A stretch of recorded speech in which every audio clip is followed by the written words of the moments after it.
Good morning, boys and girls, and welcome to Adventures of the Broken Retired. I'm Don. I'll be telling you a story today along with my old buddy Elmer the Reckless Remote. First of all, I want to say this morning was another morning when I woke up to a whole bunch of really nice comments. Thank you so much. It seems to me, I don't know how other people's other channels' viewers are, but it seems to me we have a unique group of very, very kind and thoughtful people that watch this channel. As a group, you people are. God, I hate you people. As a group, y'all are really just so nice. The comments that I get are so nice. Thank you so much. I really appreciate that. Anyhow, please don't forget to subscribe, and don't forget to hit the notification bell so that you know when another videos, you know what it's for. All right, so today I'm going to tell you a little story about mistaken identity. Born and raised in Canandaigua, New York. Canandaigua was famous for a few things. I think the Susan B. Anthony trial, I think it was her, or Lizzie Borden maybe, I don't remember. Either way, there was one of those trials was held in the courthouse in Canandaigua. Canandaigua also has a place called Sonnenberg Gardens. I wrote it down so I wouldn't get this wrong. Sonnenberg, Sonnenberg Gardens. Sonnenberg Gardens is an absolutely beautiful place. It's got an incredible history. If you're into, really, even if you're not into it, you should check out their site. They're on the internet.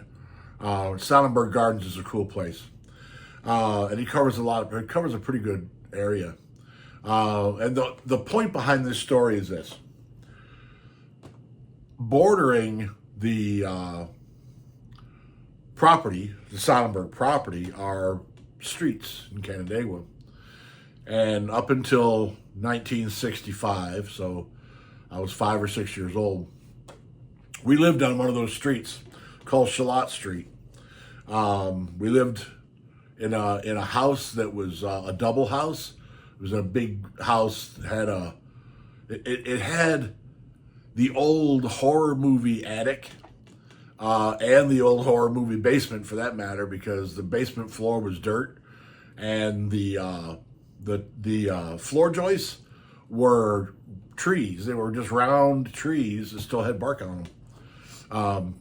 That's what made up the ceiling in the basement. All I ever went down there maybe twice because I was so young. But anyhow, we lived down Shalott Street. 1965, my parents bought the one and only house that they ever bought on Canandaigua Avenue, and we moved from Shalott Street to Canandaigua Avenue. Now, Shalott Street had, it was a double house, a big, huge double house. My parents were really refugees from England, World War II. They left England because there was nothing left there. So they came to the United States. And on the other side of the house, the other half of the house, without using names, there was a guy he was a World War II soldier for the Americans. I got to tell you the story about a question my mom asked Amy one day. I got to remember to do that. Anyway, in the other side of the house, there was an American serviceman, and he had married a German woman, a war bride, and brought her home, her and her mother, to the United States with him. So here's my parents living in the left side of the house, coming from England. And in the right side of the house was an American serviceman who had brought home a German war bride. She was actually, her and her mother were actually from Berlin, which is a whole nother story too. But anyway, so here's this. Now you would imagine there might be a little animosity between the two families, one being from England and one being from Germany. Of course, he was an American serviceman and they brought home the war bride, but either way, but my parents and those, my parents and the war bride, my whole family, and the war bride and her whole family were lifelong friends. I mean, my parents were friends with them until they died.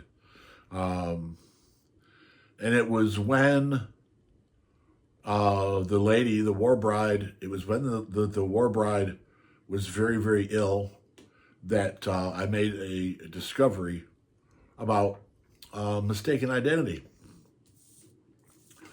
My whole life, it was Charlotte Street, right? So my mom called me up and told me that the lady was very ill, her friend, the war bride, was very, very ill, and that I should send a card to her. Of course, I remember the address. I still remember the address. And I should send a card to her wishing her, good health, or wishing, get well card. She said she'd like to hear from me.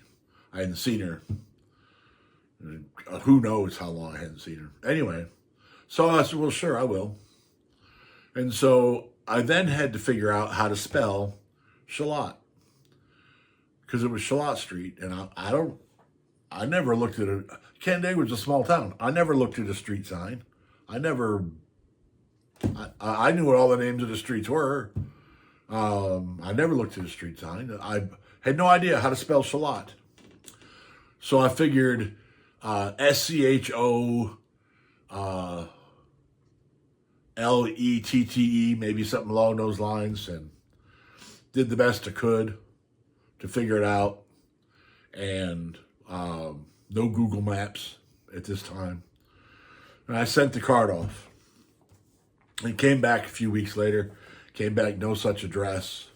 I know I had the address right, just didn't know how to spell the street. I didn't really worry about it. I hadn't seen her in a long, long time.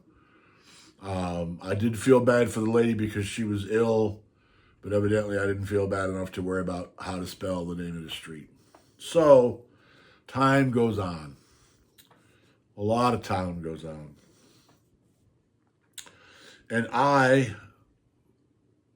for the first time for Amy, I take Amy to my hometown in Canandaigua, New York, New York.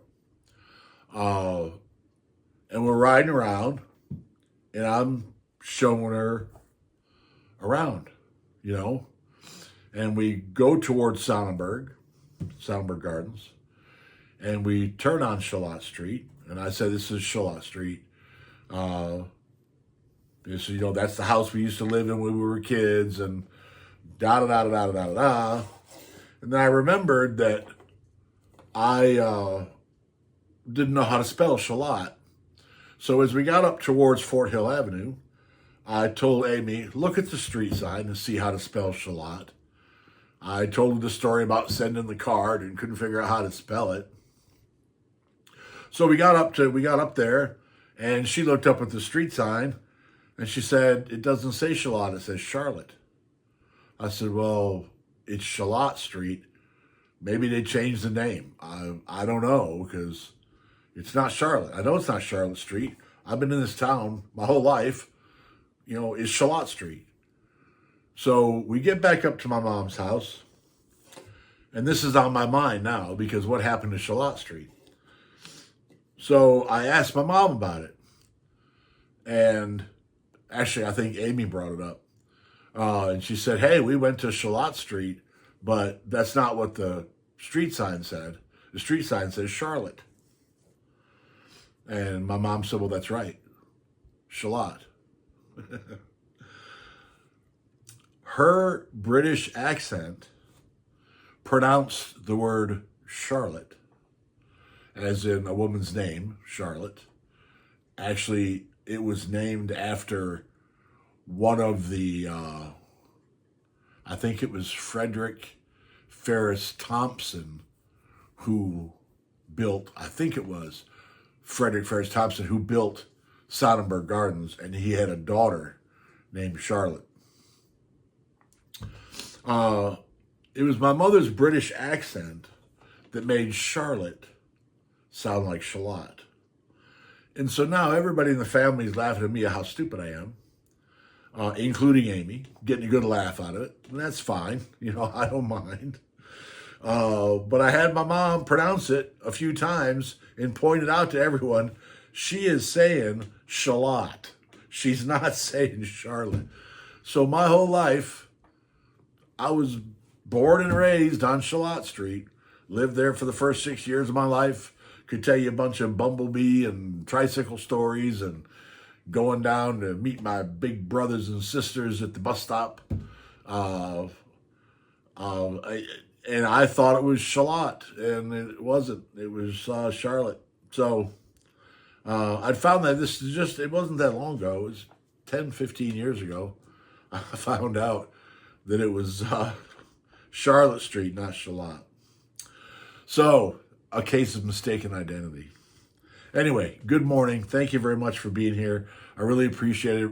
Appreciate everyone's subscriptions and the comments. Love the comments. Charlotte. I thought she was saying Charlotte. Anyhow, thank you very much for being here. Thank you very much for watching the videos. Don't forget to like, subscribe, share, and don't forget to hit the notification bell, and you know why. Thanks. I appreciate you being here. Thank you very much. Take us out, Elmer. That was 2 clicks. Take us out, Elmer.